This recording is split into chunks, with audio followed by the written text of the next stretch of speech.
So this is the Skywatcher Star Adventurer GTI, and if we know anything from the automotive industry, it's that when you put GTI after something's name, it makes it extra badass. But in reality, the I just stands for Wi-Fi, so I can connect this to my smartphone and control it from my smartphone, and the GT stands for Go To, because I can just pick a star or a galaxy or a nebula and it will automatically move my telescope to point at that object. So those two things might make this thing a pretty badass device.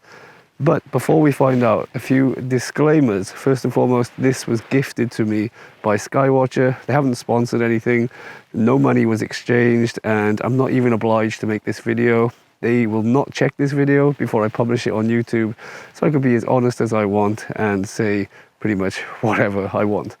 This video does have a sponsor, however, Jakcery, the guys who provided the portable power station that I'll be using to power this device, to charge my cameras and my lens warmer and all of my devices. But more on that later. Let's check out the new design of this telescope mount. So at the heart of the device, you can see the familiar outline of the Skywatcher Star Adventurer Pro, but it's now been beefed out with a whole host of extra parts. So now, not only do we have a motor on the right ascension, which is what helps us to track the stars, but there's also a motor on the declination. And so using those two motors in combination, this device can point your telescope in any direction it wants without you having to touch it. So you basically just choose what you want to shoot on an app, and it will move your telescope or camera in that direction. Now, the included counterweight can be mounted in two different positions, and the secondary position is mainly for those who live close to the equator where the celestial pole is low on the horizon. So this position gives you more room to angle the device when doing polar alignment with Polaris when it's low on the horizon. The device has a polar scope built in, much like the Star Adventurer Pro, but wait for it, the polar scope illuminator is built into the device, which is such a relief, because the polar scope illuminator of the Star Adventurer Pro was one of my biggest pet peeves with that device. It was a finicky piece of plastic that just felt like an afterthought, and I hated it so much. I made a video about how to use glow-in-the-dark tape to put inside to use that to illuminate the polar scope instead. But with this device, the red light is built in and you can control the brightness of it through the app, which is great. As for input-output, there's a connection for a hand controller, if you'd rather use a hand controller rather than your smartphone. There's a port for auto-guiding the mount. There's a port to connect a laptop, so you can control the mount via your laptop using some sort of night sky emulator software like Stellarium. There's a snap port, which is basically a 2.5mm outlet that you can then plug into your camera, and the mount will control your camera, so things like shutter speed and number of images to capture. And lastly, there is a power input for 12-volt DC power. But it's not the only way you can power this device. You can also power this thing with 8 AA batteries, which you insert by removing this little thumb screw and then taking off this battery cover, which leads me to my first complaint about this device, and that is that this thumb screw can be detached from this cover part, and if I drop and lose this little thumb screw, I will not be able to shoot on battery power that night, because it's really important that it's screwed down to hold the batteries into place, otherwise it just doesn't work. So I would have liked some sort of washer on the other side of this so that it doesn't come off this little cover, and that way you wouldn't be able to drop it because it would be permanently attached to this little cover. I know it's a little thing to complain about, but I just know that one day I'm going to drop this and I'm going to have a mini heart attack as I watch it bounce into the abyss of darkness. Now, with the battery power, how long it lasts is obviously going to be dependent on the capacity of the batteries that you're using and the quality of the batteries that you're using. But the Skywatcher instruction manual says that you can get more than 10 hours, which is definitely enough for one night, maybe 2 nights. But then in another part of the manual, it says that on batteries, you should be able to get 36 hours of continuous tracking, which is, you know, enough for quite a few nights shooting. And it's more than enough if you're using rechargeable batteries, because you can always recharge the batteries before you go out.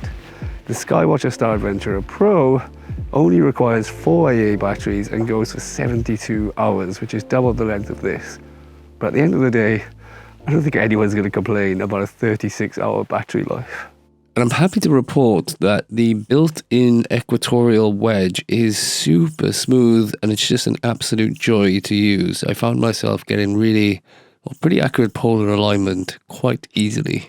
And the device at the moment is sitting on top of the optional steel tripod. Not really a lot to say about this. It's solid, it's sturdy, it's not too heavy, it certainly does the job. It's got a nice little tray to put all your gubbins, like your lens warmer and batteries or anything like that. That's really handy. And the legs extend to a really nice working height.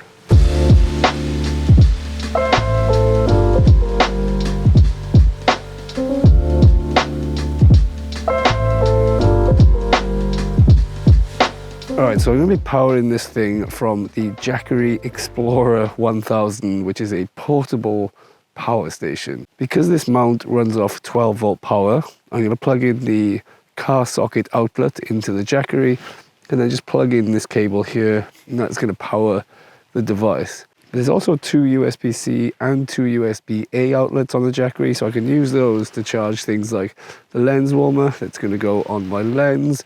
I can also power my camera, I can charge my phone if I want to, and it has a 1002 watt hour capacity, so I can charge my camera about 60 times, which is ridiculous. Now, the huge advantage the Jakcery has over the 12 volt power system that I have in my camper van is that this has a 1000 watt outlet, full size UK AC plug, which I don't have in the camper van because it's only a 12 volt system. So I can now use this to charge my laptop because that's a pure sine wave output AC outlet, which is amazing. But to recharge the Jakcery, you can also use the environmentally friendly solar panels.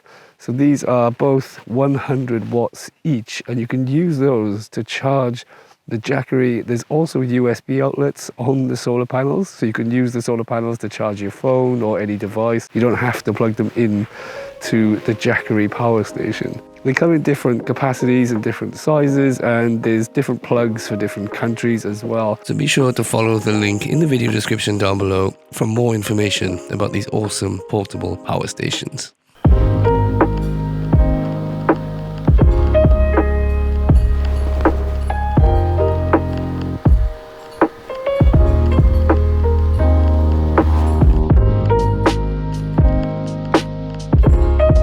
So setting up the device is pretty straightforward. You set up the tripod so that the polar scope is aiming towards the celestial pole, so in my case facing towards Polaris, the North Star. And then you start with a polar alignment, and I've been getting very easily accurate polar alignment with the built-in wedge. It's just so smooth and gradual. It's such a joy to use, and I can get accurate polar alignment really easy. But you don't need the polar alignment to be that accurate. I'll explain why here in a minute. I then put my camera and lens on there, or you could put a telescope on it. I don't have a telescope yet. I've banned myself from buying a telescope because I'm terrified at the financial black hole that it would put me in, but that may change very soon. And then with the camera and lens, you want to balance the device, so that will make the tracking a bit better. If the system is balanced, it'll take away strain from the motors. And now I'm going to use the SynScan app to do the alignment. So I'm just going to choose alignment, and then there's 1-star alignment, brightest star alignment, 2-star, 3-star. Best one to go for, the most accurate one, is of course a 3-star alignment. And then you choose 3 stars. Now you want to make sure that you can see the stars in the sky. I mean, all of the stars they've listed are visible in the Northern Hemisphere night sky right now, but I've got houses and buildings and trees and things blocking stuff from view. So you want to make sure that the 3 you choose are actually visible in the night sky. So it gives you a bit of information. You can see that Arcturus is the brightest star in the sky right now, and its magnitude 0.2. and it's in the east, about 100 degrees azimuth and 32 degrees in altitude, so 32 degrees above the horizon. And that little bit of information just can help you find the star if you don't know the stars by name, for example. You could use a night sky emulator like Stellarium to see where it is, but I think the information there is pretty straightforward. East and 32 degrees up, and it's the brightest star in the sky at the moment, so you should be able to work out which star it is. But then the next options for stars it gives me are not that great, so I'm going to go back and go with Capella, because I can see Capella, and then Procyon, which I can see, so Procyon and Arcturus, which I can see. Great. And then with my 3 stars chosen, just going to select begin alignment. And as you can see, the device is moving my camera to where it thinks Capella is, and we will make adjustments to that by moving the 2 rotational axes until Capella is in the middle of the frame on my camera. So yeah, it's absolutely miles away right now. So I'm just going to adjust that to get Capella in the middle of the frame. And you do that by using these arrows and change the slewing speed to 9 so it goes nice and quick. Now I just got to find Capella, so Capella's up there.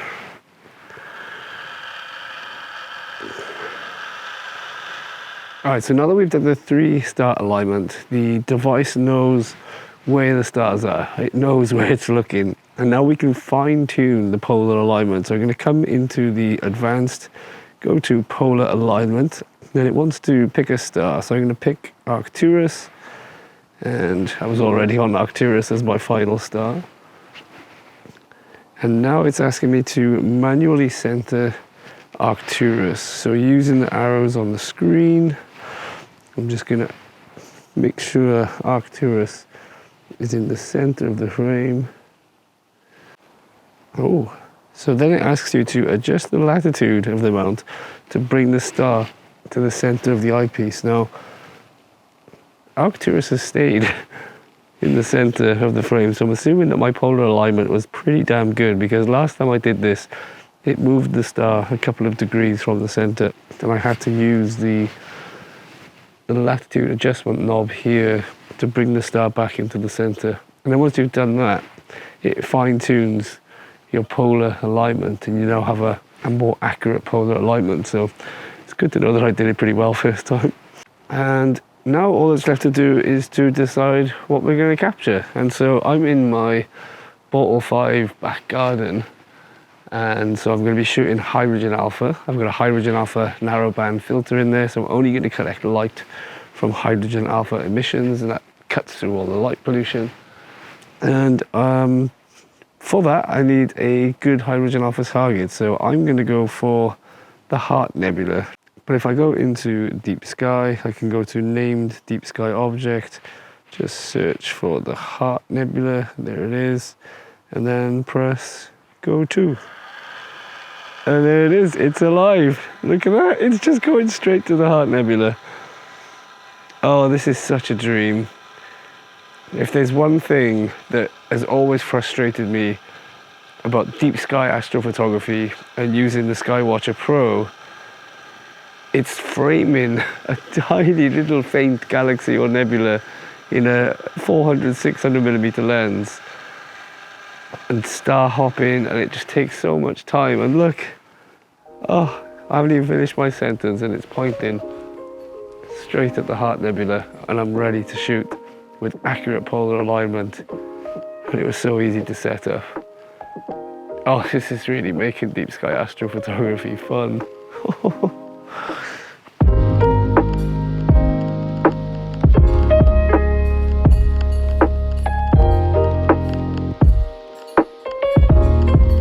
And so that night I captured a bunch of data of the Heart Nebula using a hydrogen alpha filter. And so the images come out very red straight out of camera.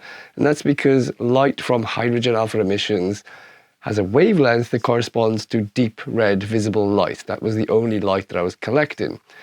Now the idea with this is that I turn those images into grayscale images and then combine them with RGB color images, basically images taken without any filters, and you combine those together to produce an image with more true colors and some amazing detail from the hydrogen alpha regions.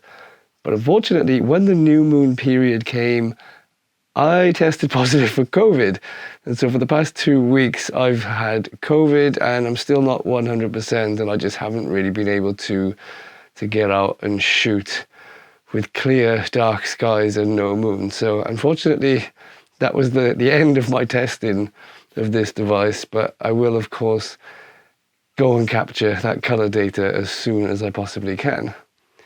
But from my limited testing, what I can say is that this performs very similarly, maybe slightly better than the Star Adventurer Pro. So with the Star Adventurer Pro, I've shot at 400mm a lot, and using 2-minute exposures, I normally get a 50% success rate. So 50% of the images have got nice round stars, and the other 50% of the images have what's called periodic error, where the tracking speed of the device speeds up a little bit or slows down a little bit and doesn't track the stars perfectly. And this is a result of being gear driven. So the rotation is driven by gears, and gears don't provide a constant, smooth rotational speed. Every now and then there's a little speed up or a little slow down in the rotational speed, and you have something called periodic error. With this device, I took 81 2-minute exposures, and 35 of them had periodic error. They were unacceptable for stacking and using. So that's more of a 60% success rate rather than a 50% success rate. So it is slightly better than what I normally get with the Star Adventurer Pro. And kind of doesn't surprise me, because ultimately at the heart of this device is the Star Adventurer Pro. So I don't know if they've made any internal changes at all, but it didn't surprise me that the performance was very similar. But I think if you auto guide this mount, the performance would obviously be a lot better. If you don't know what auto guiding is, it's basically where you use a secondary scope and a little camera here, which you plug into a computer, and this goes on top of your main telescope, and it basically locks sight of a star, and this little computer will take note of when that star is moving from the center of the frame, and it sends corrective speeds to the mount to account for the periodic error. And that way, instead of using 2-minute exposures, I could use 4 or 5-minute exposures and not get any periodic error. It's something that I still haven't done myself, even though I've picked up the gear. But now with this mount, I'm more inclined to start doing auto guiding. But you should go and check out the channels of Trevor from AstroBackyard and Nico from Nebula Photos, because they both have also got their hands on this device, and I'm sure they've done a much better job of testing than I have, and I'm sure they would have done some auto guiding with it as well. So who is this mount for? I think if you're a beginner, and especially if you already have a camera and a lens, or a camera and a telescope, what you're getting for the price, especially if you go for the optional tripod as well, is such a very affordable, complete package. And with the go-to capability, I think it's a huge game changer, because framing a tiny galaxy or nebula is very difficult and very frustrating. But with the go-to, you could just type it into your smartphone and it points straight at your target. So it makes astrophotography a lot easier, but it removes a frustration that I think would put a lot of beginners off. Like if you're only just getting into the hobby and you're struggling to frame a target and you're getting frustrated and you're not enjoying it, that might convince you to just give up, sell all your gear, and just not get into this hobby. So I think that the go-to is a huge, huge feature, especially for beginners. But I'm sure if you're a seasoned astrophotographer, you're probably quite excited at the portability and capability of this device. It's pretty small and lightweight, so it's very easy to pack up and pull in and out of the shed or in and out of the house. And because it's battery powered, you can power it with AA batteries.